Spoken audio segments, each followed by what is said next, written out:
Hola a todos, ¿qué tal? ¿Cómo están? A pesar del frenazo que está sufriendo la tan manida mundialización, como no se pueden poner puertas al campo, como se dice en España, la gente sigue cambiando de país, de continente, emigrando para encontrar una vida mejor. Pero a menudo esta historia de ida se convierte en historia de ida y vuelta e incluso en historia de ir y volver e ir de nuevo.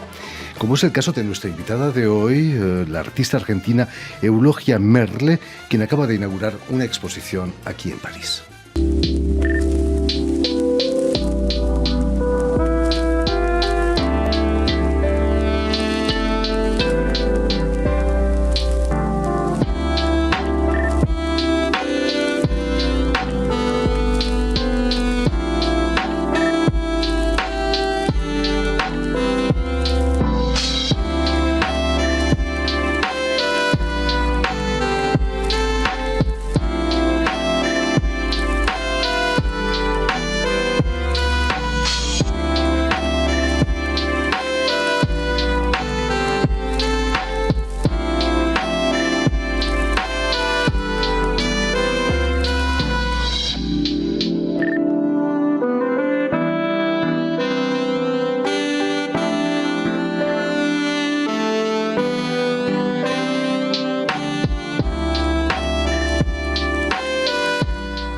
Y precisamente para hablarnos de su exposición en la Galería Argentina, aquí en París, y de su trayectoria en el mundo del arte, Eulogia Merle ha sido tan amable de venir hasta nuestros estudios. Muy buenas tardes, Eulogia. Buenas tardes. Y sobre todo, muchísimas gracias por haber hecho el esfuerzo de venir hasta nosotros en un día un poco extraño, ¿no? Lleno de manifestaciones y huelgas aquí en París. ¿Todo bien en el trayecto hasta la radio? Pues tengo que decir que sí, que la verdad que fue bastante... Ha pasado inadvertido.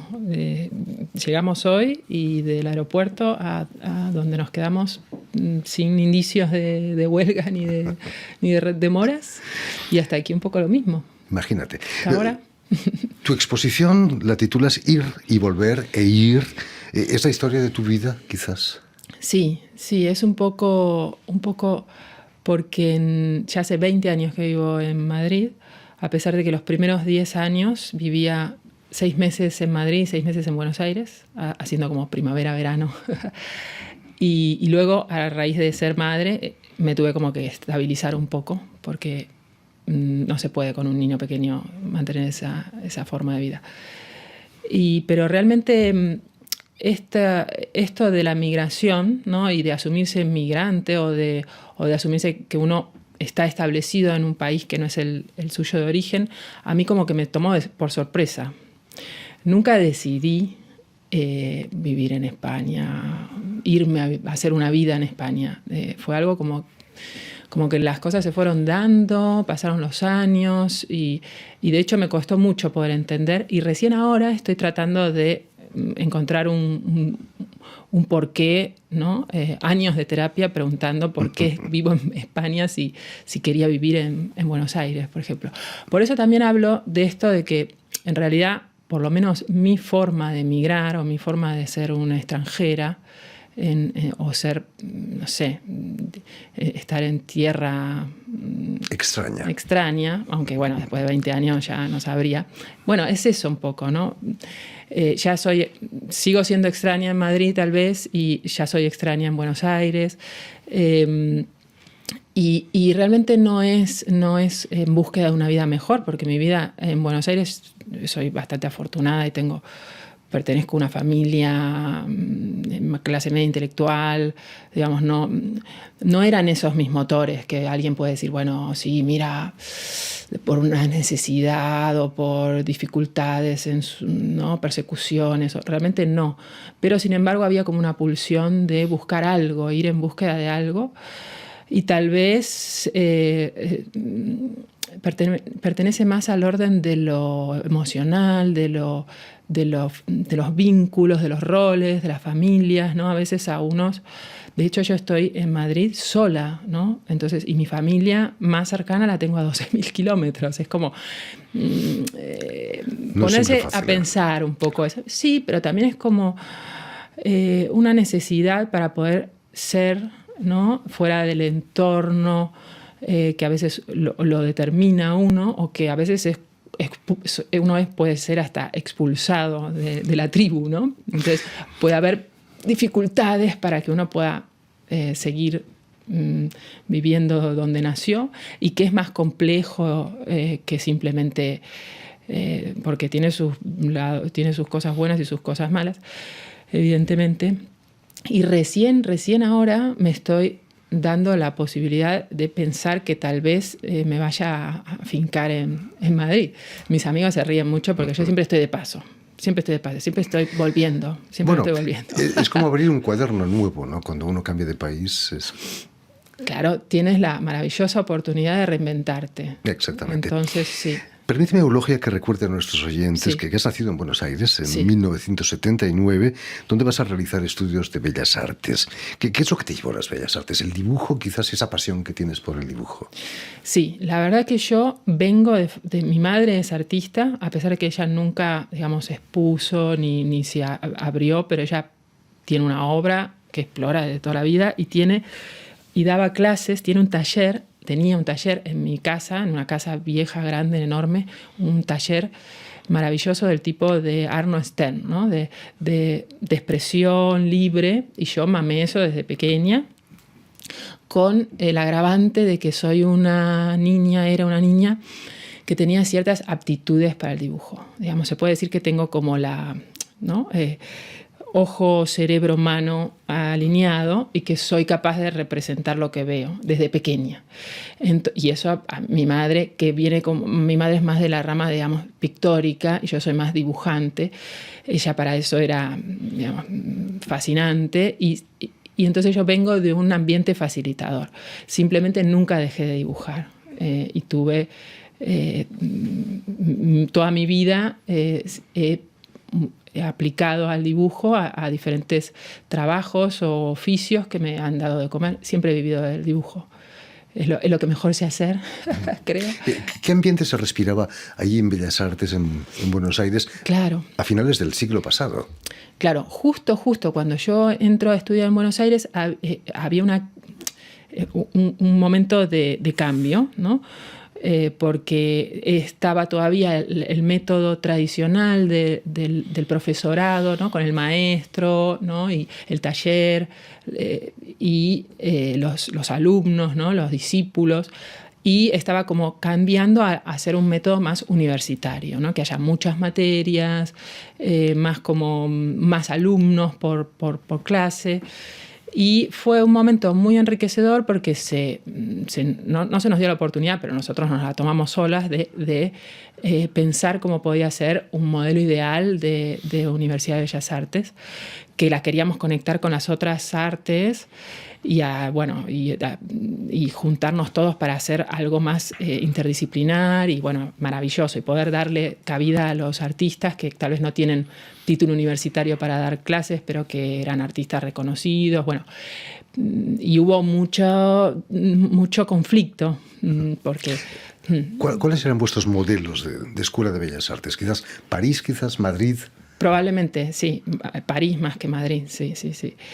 Y bueno, y fue una época muy creativa y de mucha lucha, porque, bueno, evidentemente no estaban por la labor, porque nuestras ideas eran como demasiado avanzadas. Y al final el modelo que salió adelante me decepcionó bastante. Entonces, justo mi generación tenía o que volver a hacer toda la universidad o terminar la escuela, pero con un título que tampoco te sirve para nada. Entonces, y además después de las luchas, porque ocupamos la sede fue un movimiento muy grande entre todos las escuelas de arte, y se armaron cosas. Dábamos las clases en la calle y hacíamos modelo vivo, y otros venían y hacían una performance y vivíamos ahí, ¿sabes? Fue realmente muy estimulante. Y después terminó eso y quedó en algo bastante pobretón, o por lo menos en esa época, los comienzos, dejaba bastante que desear. Entonces, bueno, ya te digo, fue como decir, voy a ver mundo. No sabía si irme a México o a o a España. Y en Madrid, una amiga mía estaba viajando a Madrid, así que, bueno, como me apunté. Y milagrosamente, esta ruta que te decía que empecé a hacer con un libro que tenía ilustrado y un libro que me habían publicado ya, empecé a golpear puertas editoriales y no sé bien cómo, de una manera bastante fortuita, terminé haciendo una entrevista con Tomás Ondarra en El País. Y a él le gustó mucho cómo dibujaba, pero bueno, todos me decían, qué bien, cómo dibujas, me encanta, pero ya te llamaremos. Y habrá pasado algo porque hice una especie de sustitución, supongo, porque para el 25 de diciembre y para el 31 de diciembre me encargaron una ilustración para El País. Así que imagínate, fue algo maravilloso.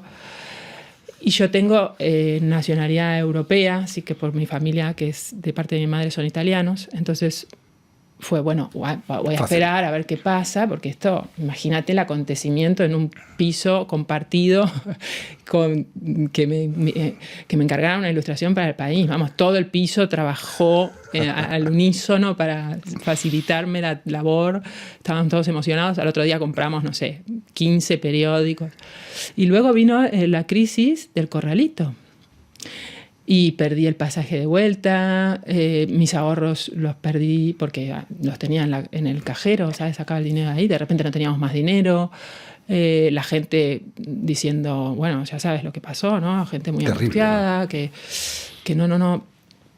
Entonces, bueno, dijimos, vale, nos quedamos un tiempo más, habrá que conseguir un trabajo porque no teníamos dinero. Es que fue toda la época de las estatuas vivientes de los argentinos. Todos los argentinos sacamos ahí nuestro ingenio para buscarnos un poco. Hice encuestas, qué sé yo, cosas de jovencita. Y la verdad que fueron épocas que recuerdo con muchísimo cariño.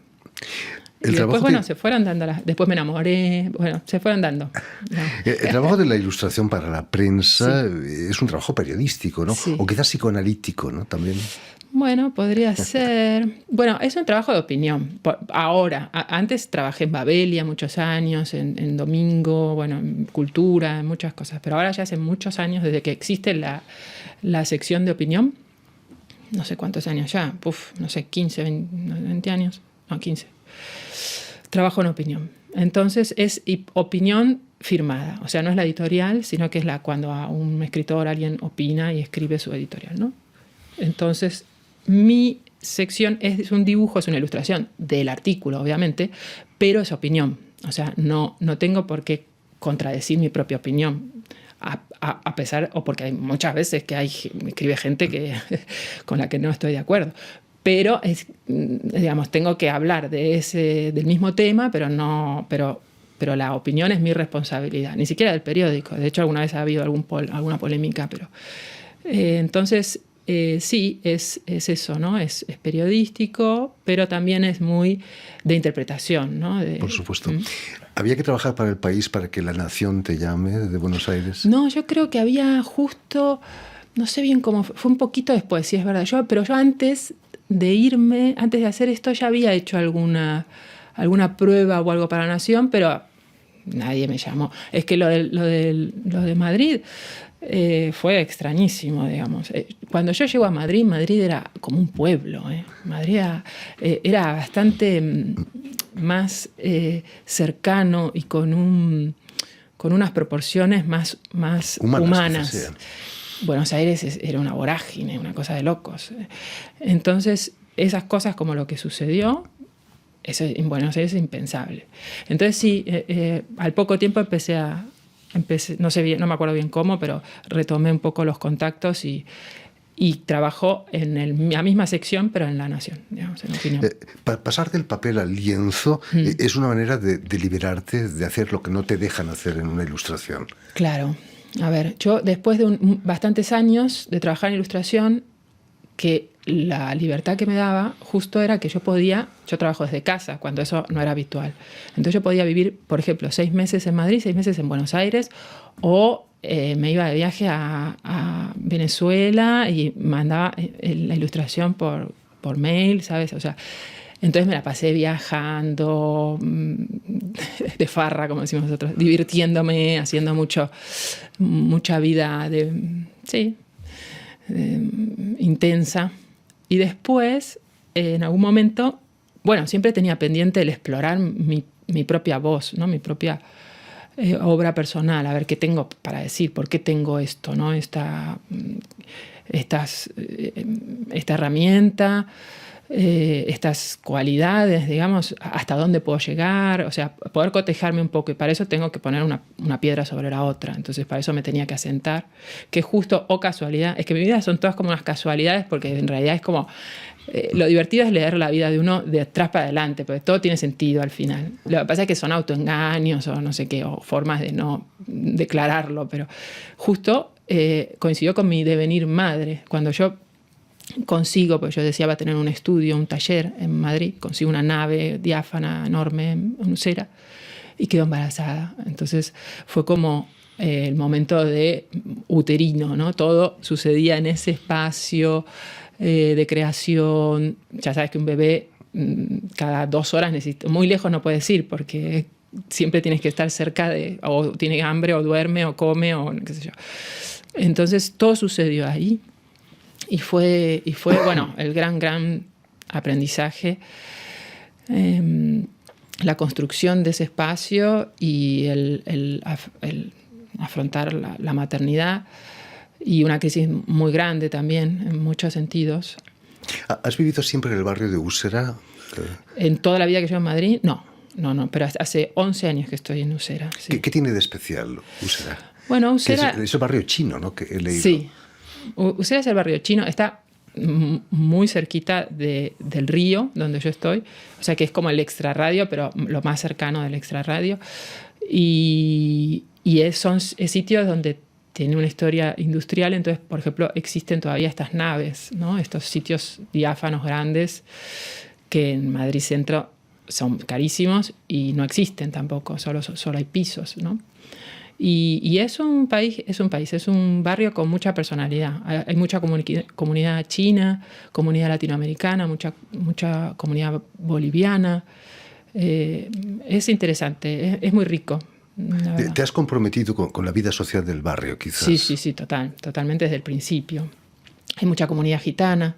Entonces, sí, yo de hecho, a mis vecinos son varias familias de gitanos y bueno, un poco para mí yo tengo una nave enorme donde trabajo y ellos viven las familias enteras en habitaciones, ¿no? Entonces para mí era importante devolver, ¿no? La suerte que yo tengo. Y entonces hice durante años unos talleres gratuitos para los chavales, para los niños gitanos de mi alrededor, y fue la verdad que súper enriquecedor. Los mejores alumnos que he tenido, los más apasionados alumnos que he tenido nunca. Y ahora ya son chavalotes, algunos hasta están casados y tienen hijos, muy jóvenes, pero padres, y me siguen diciendo la profe en el barrio, así que... A ese compromiso social hay que unir un compromiso científico. En La Coruña trabajaste como una loca para el Museo de Ciencias de La Coruña. Sí. 100 dibujos de artistas ilustres, ¿no? Perdón, de científicos ilustres. Sí, más de 100. Sí, de inventores y de la península ibérica, porque hay desde antes de que se constituyera España como sí, ¿no? Sí, fue para la inauguración que se hizo, porque ese es el Museo Nacional de Ciencias y Tecnologías que está en Coruña. Y no me acuerdo si fue en el 2019 o en qué año. No, 2019 no puede ser porque fue antes. 2011. Creo. 2011, vale. Se me pasaron 10 años, así como si nada. 2011. Sí, hay un mural muy grande que son como un homenaje a estos inventoras, soy 2 mujeres nada más, que son retratos, y eso está ahí, es un mural permanente, que son unas impresiones en metacrilato de los retratos que hice, de 60 por 60, en un muro inmenso, no sé cuánto mide ahora, ni me acuerdo, pero es una locura, y el museo es hermoso. Para mí fue, un trabajo maravilloso. Además me fui a Coruña a trabajar muchísimo, pero todas las mañanas me iba y me daba un baño con unas señoras ahí en la playa, no me acuerdo cómo se llamaba. Privilegios del artista. Bueno, era lo único que hacía durante el día, ir, porque además mi esperanza era que me sucediera lo que a esas señoras que tenían, como no se sabía si tenían 100 años o 15, porque tenían, o sea, eran inmortales. O sea, y haga frío, llueva, lo que Salían sea. a nadar. A nadar. Increíble. Llenas de vida. Volviendo, Eulogia, a la exposición que acabas de inaugurar aquí Sí. en París, en la Galería Argentina, ¿qué significa para ti exponer en la capital francesa, aunque sea en territorio argentino? Claro. Bueno, no sé, una maravilla, no me lo puedo creer todavía. Es un regalo. Hubieras podido venir a París también, ¿no? Hace 20 años.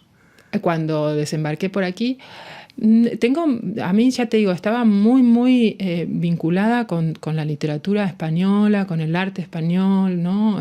Desde Goya hasta Saura, o sea, me siento muy, más que mi vínculo con París o con Francia, la verdad.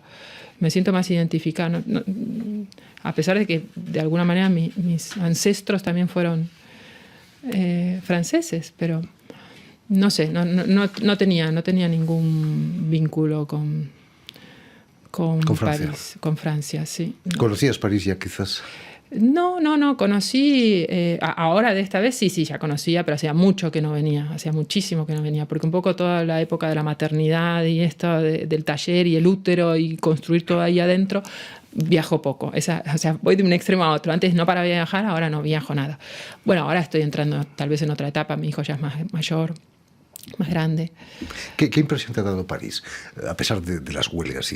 Y había mucha basura en la calle, me imagino, ¿no? Ahora esta vez sí. La otra vez que vine, hace 2 semanas, no noté lo de las basuras, la verdad. París es una locura de precioso, o sea, se pasa de hermoso todo lo que es. Me encanta perderme por las callecitas y encontrar sitios, la verdad que es... igual me parece... se me asemeja mucho, me hace recordar a Buenos Aires, algunas avenidas ahí en la zona vieja, en Congreso de Buenos Aires, los edificios son primos. Sí. Lástima que en Buenos Aires no hay ningún plan de respeto de las construcciones estas maravillosas y tal vez se las tiran abajo para construir, no sé, un edificio en 5 minutos. En fin, muchísimas gracias, Eulogia Merle. Mucho éxito en esta exposición en la Galería Argentina. Permíteme también que dé las gracias a Tiffany Menta y a Julián Leng, quienes se han ocupado hoy de la realización del programa. Sí. Y también saludar a nuestros telespectadores, porque también los tenemos, que nos siguen en toda América Latina, en Buenos Aires, por supuesto. No sé si en Madrid, por cierto. Gracias a la cadena Unión Continental Latinoamérica, que es la cadena de televisión de la OEA, la Organización de Estados Americanos, y una red que se llama TAL, la red TAL, que reúne televisoras públicas y universitarias de toda América Latina. Fenomenal. Yo le quería dar las gracias a la persona que ha hecho los vídeos que habéis visto, que vieron, que es el Proyecto Citrón, y nada, quería nombrarla que ha hecho un trabajo magnífico. Bueno, gracias. Y a ustedes muchísimas gracias por su atención y les damos cita para una nueva edición de El Invitado de Radio Francia Internacional.